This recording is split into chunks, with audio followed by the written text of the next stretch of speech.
बिहार में कांग्रेस की दलित कार्ड का काट अब ढूंढ निकाला है जदयू ने। इस साल बिहार में विधानसभा चुनाव होने वाले हैं और बिहार विधानसभा चुनाव के मद्देनजर हर राजनीतिक पार्टियां यहां पूरा जोर लगाई हुई है। साल के अंत में चुनाव होने वाले हैं, लेकिन साल के शुरुआत से यहां कांग्रेस पार्टी अपनी जमीन तैयार कर रही है और खुद को हर स्थिति में मजबूती में लाने के लिए प्रयासरत है। दलित वर्ग को साधने के लिए कांग्रेस पार्टी ने कांग्रेस प्रदेश अध्यक्ष को भी बदल दिया है। जो पहले अखिलेश प्रसाद सिंह हुआ करते थे, उनके कार्यकाल पूरे होने के पहले ही दलित वर्ग से राजेश कुमार राम को नियुक्त किया है। दलित चेहरे के तौर पर इससे पहले जदयू के अशोक चौधरी हुआ करते थे, लेकिन वे जदयू पार्टी में आ चुके हैं काफी समय से और नीतीश कुमार के काफी करीबी नेता में उनकी गिनती होती है। वे फिलहाल ग्रामीण विभाग के मंत्री हैं और वे कहते हैं नीतीश कुमार की पार्टी ने दलित वर्ग के लिए जितना काम किया है उतना तो किसी दलित नेता ने काम नहीं किया है। बंगाल से लेकर गुजरात तक और कश्मीर से लेकर कन्याकुमारी तक किसी दलित नेता ने उतना काम नहीं किया है जितना नीतीश कुमार ने दलित वर्ग के लिए कर दिया है। ये कहना है, ये बड़ा दावा है अशोक चौधरी का। अशोक चौधरी वही नेता है जो नीतीश कुमार के पूरे कार्यकाल का, उनकी पूरी विकास का, उनके पूरे योजनाओं का और बिहार किस तरीके से नीतीश कुमार के शासनकाल में बदला है और नीतीश कुमार ने बिहार के लिए हर जाति वर्ग के लिए क्या काम किया है, उन तमाम संदर्भों में उन्होंने एक किताब प्रकाशित किया है।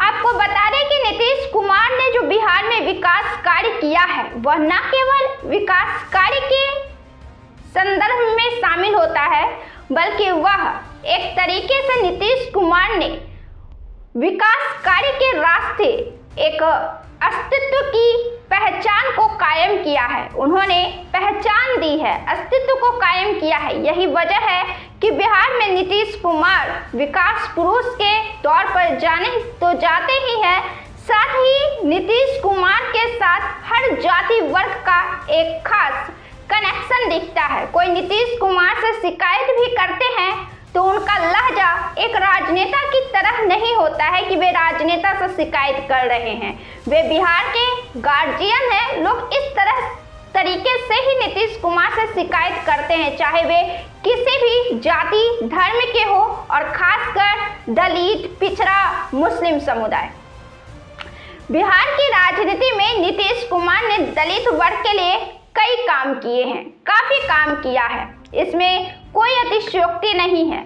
बात कर ले बिहार में दलित वर्ग की आबादी की तो 19.65% आबादी है यहाँ, और इसी आबादी को, इसी वोट बैंक को पार्टियां अपने तरफ करने के जुगत में लगी हुई है। बिहार में 38 विधानसभा सीटें दलित वर्ग के लिए आरक्षित है, जिसमें से 10 सीटें राजद ने जीती थी, 4 सीट कांग्रेस और सीपीआई ने जीती थी, 8 सीट जदयू और भाजपा ने जीती थी और 3 सीट हम पार्टी ने जीती थी। 19 सीटों पर एनडीए का कब्जा हुआ था और 18 सीटों पर महागठबंधन का कब्जा हुआ था। दलित वर्ग को दोनों पार्टियां, इस आंकड़े से आप समझ सकते हैं कि कितनी मजबूती से पूरा ध्यान देती रही है।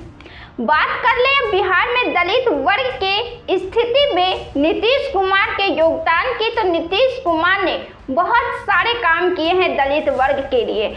नीतीश कुमार ने दलित वर्ग के लिए काफ़ी काम किया है, इसमें कोई अतिशयोक्ति नहीं है। अशोक चौधरी कहते हैं कि 32,000 करोड़ रुपए बिहार का बजट था जब नीतीश कुमार सत्ता में आए थे, अब 2,64,000 है। दलितों के कल्याण के लिए कोई विभाग नहीं था। कल्याण वर्ग के तहत सभी वर्ग के लोग आते थे, जिसका बजट 40.48 करोड़ रुपए था। अनुसूचित जाति जनजाति विभाग का गठन नीतीश कुमार ने ही किया। उस विभाग का अकेले का बजट 2,215 करोड़ रुपया है। अब दलितों के लिए नीतीश कुमार ने जितना काम किया उतना तो कोई दलित मुख्यमंत्री भी गुजरात से बंगाल तक और कश्मीर से कन्याकुमारी तक किसी ने नहीं किया। बिहार की राजनीति में नीतीश कुमार ने सबसे पहले महादलित के लिए आवाज उठाई, उन्हें उनकी कीमत का, उन्हें उनकी वोट का बोध कराया। ये वर्ग अपनी पहचान खोने पर था। नीतीश कुमार ने इनको मुख्य धारा में लाने का काम किया। दलित में भी कुछ ऐसी जातियां रही थी जो अपनी पहचान खो रहे थे, उन्हें एक सूची में डाला गया और उसे महादलित का नाम दिया गया। नीतीश कुमार जब 2005 में सत्ता संभाले और 2010 तक वे रहे तो अपने 5 साल के ही कार्यकाल में नीतीश कुमार ने महादलितों के सामाजिक, आर्थिक एवं शैक्षणिक विकास के लिए अनेकों कार्यक्रम ही नहीं केवल बनाया बल्कि उन्हें सुचारू रूप से चलाया भी। दूसरे राजनेताओं से अलग उन्होंने महादलित आयोग का गठन किया। महादलितों की स्थिति में सुधार के लिए महादलित आयोग ने महादलित पर टिप्पणी किया और अपनी रिपोर्ट में यह कहा कि अभी तक इन जातियों का न तो कोई भी शिक्षक उच्च विद्यालय में कार्यरत है और न ही अच्छे पदों पर आसीन है। अतः इनके विकास के लिए सरकार को सख्ती से कदम उठाए जाने चाहिए ताकि इनका विकास हो सके और उनकी स्थिति सुधर सके।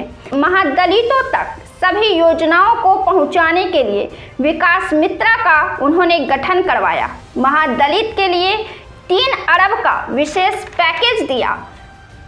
दलितों के लिए रेडियो, उनके टोले में पक्का रोड निर्माण, उनके लिए आवास बनाने का काम, सारे कॉलेज में आरक्षण लागू करवाया, आरक्षण दिया, छात्रवृत्ति दी, निःशुल्क कोचिंग दिया और इस तरीके से नीतीश कुमार ने महादलितों का उत्थान किया। बिहार की राजनीति में आज़ादी के बाद से ही दलित के लिए काम करने शुरू हो गए थे, लेकिन फिर भी नीतीश कुमार ने जितना काम किया उतना तो किसी ने नहीं किया।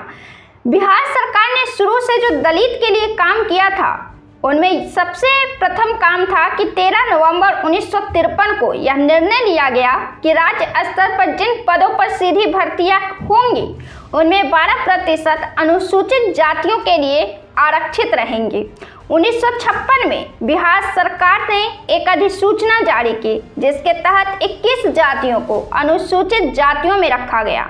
1967 में बिहार विधानसभा चुनाव हुए और इसके बाद बिहार का परिदृश्य ही बदलता गया। उसके बाद दलित और पिछड़ों की संख्या बिहार विधानसभा में बढ़ता ही गया। 1977 में भारत के लोकसभा और विधानसभा के चुनाव तो यादगार साबित हुए। जगजीवन राम कांग्रेस पार्टी छोड़कर जनता पार्टी में शामिल हो गए। 1977 में जनता पार्टी की सरकार में वे उप प्रधानमंत्री बनाए गए। 1977 में बिहार के हाजीपुर से रिकॉर्ड मतों से रामविलास पासवान जीत गए। 1979 में रामसुंदर दास बिहार के मुख्यमंत्री बने। इसके पहले भोला पासवान शास्त्री भी कई बार बिहार के मुख्यमंत्री रह चुके थे। कर्पूरी ठाकुर मुख्यमंत्री बने तो उन्होंने अनुसूचित जातियों के लिए हरिजन थाना की स्थापना की, हरिजन छात्रावास उपलब्ध कराया और छात्रवृत्ति योजना लागू की। फिर भी नीतीश कुमार ने जो काम किया उसकी तुलना किसी सरकार से नहीं की जा सकती है। और इन सालों में यह एक सवाल भी उठता है कि बिहार के संदर्भ में, बिहार के राजनीतिक परिप्रेक्ष्य में आज़ादी के बाद के 58 वर्ष तक यानी कि 2005 तक न तो महादलित शक्ति का उभार हो पाया और न ही वे अपनी पहचान बना पाई।